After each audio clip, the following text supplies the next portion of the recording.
Hey guys, কি খবৰ? আশা কৰোঁ সকলো ভালেই আছে। যোৱা বছৰ এইটো সময়তে বগৰীৰ যোনটো ছিজন হয়, সেই ছিজনতে মই আচাৰ বনাইছিলোঁ। কলেজৰ কাৰণে একচুৱেলি বেচিবৰ কাৰণে বনোৱা হৈছিল এইখিনি আচাৰ, আৰু তাৰে ভিডিঅ'টো আপলোড কৰা নহ'ল। সেই পিছত মই আপলোড কৰিম বুলি থৈ দিছিলোঁ, আৰু এতিয়া মই আপলোড কৰোঁ বুলি ভিডিঅ'টো এডিট কৰি আছোঁ।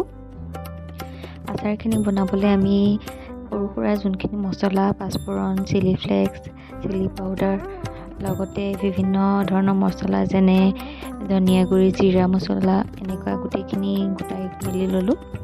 আৰু লগতে ভিনেগাৰটো লাগিব, যিহেতু আচাৰখিনি বেছিব আৰু ষ্ট'কত ৰখা হ'ব। আচাৰখিনি বেয়া হৈ যাতে নাযায়, সেইটো কাৰণে আমাৰ ভিনেগাৰটো বহুত ইম্পৰ্টেণ্ট। আৰু এয়া মই শুকান জলকীয়া পিচি পেলাই চিলি ফ্লেক্স বনাই আছিলোঁ।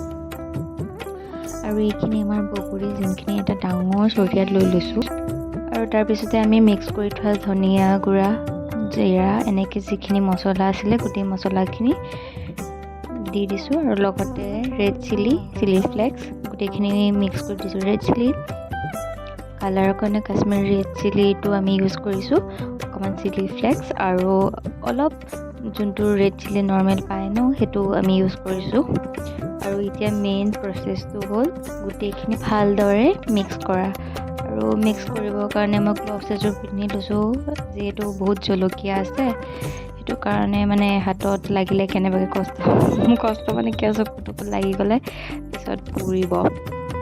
আৰু ইয়াতে আপোনাৰ মিক্স কৰাৰ আগতে বগৰীখিনি ক'ব পাহৰি গৈছিলোঁ, অলপ পানীত তিয়াই থৈছিলোঁ, এটা সৰু অকণমান ফুটা কৰি যাতে বগৰীখিনি কোমলি যায়, যিহেতু মই শুকাই থোৱা বগৰী ইউজ কৰিছিলোঁ আৰু মানুহক দিবলৈও হ'ব ন, সেইটো কাৰণে অলপমান এনেকৈ ভালকৈ প্ৰচেছ কৰি ধুনীয়াকৈ বস্তুখিনি মিক্স কৰিছোঁ।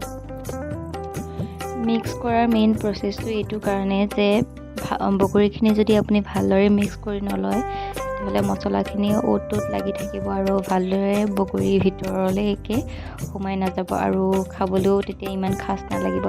যিহেতু আমি জ্বলা মিঠা বগৰী আচাৰটো বনাই আছিলোঁ, সেইটো কাৰণে পূৰা বগৰীখিনি এনেকৈ মিক্স কৰোঁতে সৰহো আছিল, অলপ টাইম লৈছে বাৰু।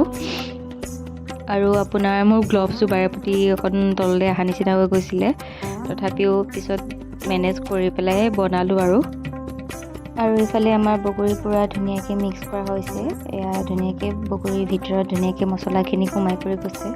আৰু এতিয়া আমি গেছত পূৰা কেৰাহী এটা পাতি লৈছোঁ, আৰু ইয়াতে সৰিয়হৰ পূৰা কেঁচা মিঠাতেল দিছোঁ, আৰু জুইডাল হাই ফ্লেমত ৰাখিছোঁ, যিহেতু তেলখিনি গৰম কৰিব লাগিব। আৰু তেলখিনি গৰম হৈ যোৱাৰ লগে লগে আমি পাঁচফোৰণ গোটেইখিনি দি দিছোঁ। আৰু পাঁচফোৰণখিনি দিয়াৰ পিছতে আমি গেছটো একদম চিমত আনিব লাগিব, নহ'লে গোটেই পাঁচফোৰণখিনি জ্বলি যাব। আৰু তাৰপিছত কুটি থোৱা মিঠৈখিনি ইয়াতে দি দিছোঁ, মিঠৈখিনিও এনেকৈ লাহে লাহে দি পেলাই গোটেইখিনি ভালদৰে মিক্স কৰি ল'ব লাগিব আৰু মিঠৈখিনি ধুনীয়াকৈ গলি যাব লাগিব, গোটা থাকিব নালাগিব, গোটা থাকিলে বেয়া লাগিব। আৰু ইয়াৰ পিছতে অলপকৈ বগৰীখিনি দি পেলাই আমি ধুনীয়াকৈ মিক্স কৰি লৈছোঁ। বগৰীখিনি ভালদৰে হাতাৰে লৰাই পেলাই মিক্স কৰিব লাগিব, আৰু ওপৰ তল কৰি এনেকৈ ধুনীয়াকৈ গোটেইখিনি দি দিছোঁ। যিহেতু কেৰাহীটো সৰু আছিলে, বহুত ডাঙৰ কেৰাহী নাছিলে আচাৰখিনি বনাবৰ কাৰণে, সেইকাৰণে আচাৰখিনি আমি দুভাগ কৰি বনাব লগা হ'ল। অলপ প্ৰথমতে দি পেলাই মিক্স কৰি লৈছোঁ, তাৰপিছত আকৌ অলপকৈ এনেকৈ বগৰীখিনি দি লৈছোঁ, দি পেলাই আকৌ ধুনীয়াকৈ মিক্স কৰি ল'বলগীয়া হৈছে।